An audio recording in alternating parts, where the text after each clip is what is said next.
Welcome back student. आज का हमारा नया टॉपिक है इंडियन इंटरप्रीनर्स अब्रॉड। मीन भारतीय जो बिजनेसमैन थे जो विदेश में पैसा लगा रहे थे उनके बारे में। तो भोजन और दूसरी फसलों को वर्ल्ड मार्केट के लिए उगाने के लिए धन की ज़रूरत होती है। लार्ज प्लांटेशन इसके लिए बैंक और मार्केट से लोन लेते हैं।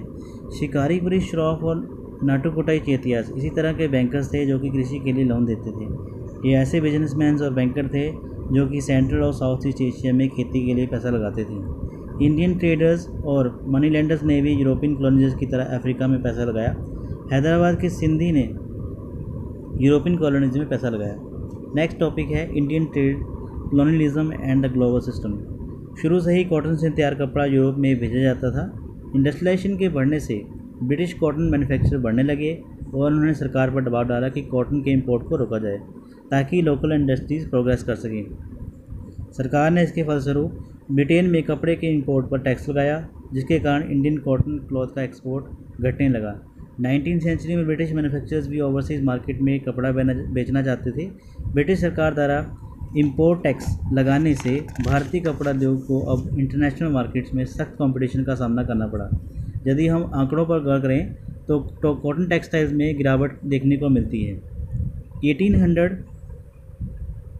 1815 के बीच में ये 30% था और 1870 तक आते आते ये 15% रह गया। जबकि तैयार कपड़े का एक्सपोर्ट कम हुआ तो रॉ मटेरियल्स का एक्सपोर्ट बढ़ने लगा। 1812 और 1870 के बीच रॉ कॉटन का एक्सपोर्ट 5% से 35% बढ़ गया। नील का प्रयोग कई सालों से कपड़े को रंगने के लिए किया जाता था। आपने 9th क्लास में पढ़ा था कि किस तरह से ओपियम का एक्सपोर्ट चीन में किया जाता था। भारत में इसको उगाया जाता था और चीन भेजा जाता था। इसके बदले में मिले पैसे का यूज़ चाय खरीदने के लिए किया जाता था। 19वीं सेंचुरी में ब्रिटेन में बने प्रोडक्ट की बाढ़ आ गई। बाहर से अनाज और रॉ मटेरियल को भारत से ब्रिटेन और बाकी के देशों के लिए भेजा जाता था। इस तरह से भारत ब्रिटेन के लिए बिजनेस हब बन गया था। ब्रिटेन इसका फ़ायदा उन देशों से ले रहा था जिनसे वो कुछ चीज़ें लेता था, लेकिन सबके बावजूद वो फ़ायदे में रहा क्योंकि उन देशों को ज़्यादा बेच रहा था बजाय कि खरीदने के। तो इस तरह से भारत ने 19वीं सेंचुरी वर्ल्ड इकोनॉमी को शेप देने में इम्पोर्टेंट रोल प्ले किया था। नेक्स्ट टॉपिक है इंटरवार इकोनॉमी, मीन्स युद्ध के दौरान economy. First world war Europe में लड़ी गई थी, लेकिन इसका असर पूरे विश्व में महसूस किया गया। इस टाइम के दौरान विश्व ने इकोनॉमिक और पॉलिटिकल इंस्टेबिलिटी का सामना किया। नेक्स्ट टॉपिक है वार टाइम ट्रांसफॉर्मेशन।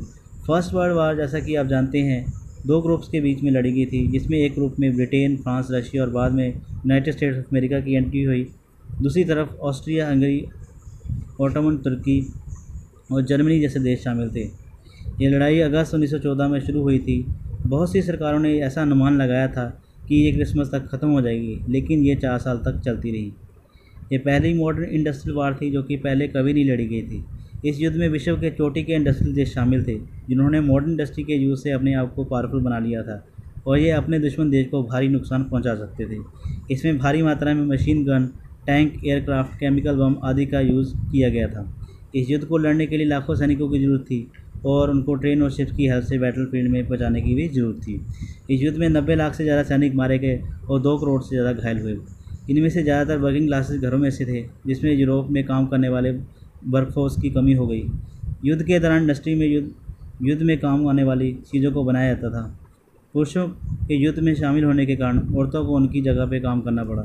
इन देशों के बीच युद्ध होने के कारण अब इनके बीच बिजनेस लिंक ख़त्म हो गए थे, इसलिए ब्रिटेन को बहुत सारा पैसा अमेरिका से उधार लेना पड़ा। इस युद्ध ने यूनाइटेड स्टेट्स को इंटरनेशनल क्रेडिटर बना दिया, मीन्स दुनिया को कर्ज देने वाला। नेक्स्ट टॉपिक है पोस्ट वार इकोनॉमी। युद्ध के बाद किस तरह से रिकवरी हुई। युद्ध के बाद इकोनॉमी को सुधारना मुश्किल हो गया। ब्रिटेन, जो कि युद्ध से पहले विश्व की बड़ी इकोनॉमिक कंट्री था, क्राइसिस का सामना कर रहा था। युद्ध के बाद ब्रिटेन जापान के साथ इंटरनेशनल मार्केट में कम्पीट नहीं कर सका। युद्ध की वजह से आर्थिक स्थिति में सुधार होने की वजह से रोजगार उत्पादन की मांग बढ़ी। जब युद्ध खत्म हुआ तो प्रोडक्शन कम हो गई और बेरोजगारी बढ़ी। सरकार ने युद्ध पर खर्च होने वाले पैसे को घटा दिया, जिसकी वजह से कई लोगों की नौकरी चली गई। 1921 में ब्रिटेन में हर परिवार में 5 में से 1 जो व्यक्ति था वो बेरोजगार था। काम के प्रति चिंता और अनसर्टनिटी युद्ध के बाद प्रमुख घटना बन गई। कृषि भी मंदी के दौर से गुजर रही थी। युद्ध से पहले यूरोप वर्ल्ड मार्केट में गेहूं का बड़ा सप्लायर था, लेकिन जब युद्ध के दौरान यह सप्लाई रुकी तो अमेरिका और ऑस्ट्रेलिया में ये प्रोडक्शन बढ़ी। लेकिन जैसे ही युद्ध ख़त्म हुआ और ईस्टर्न यूरोप में गेहूं की सप्लाई फिर से शुरू हुई तो गेहूं की तादाद बहुत ज़्यादा बढ़ गई, अनाज के दाम गिरने लगे और रूरल इनकम गिरने लगी और किसान कर्जे में डूब गए। तो इस टॉपिक में इतना ही, नेक्स्ट मिलते हैं किसी नेक्स्ट टॉपिक के ऊपर।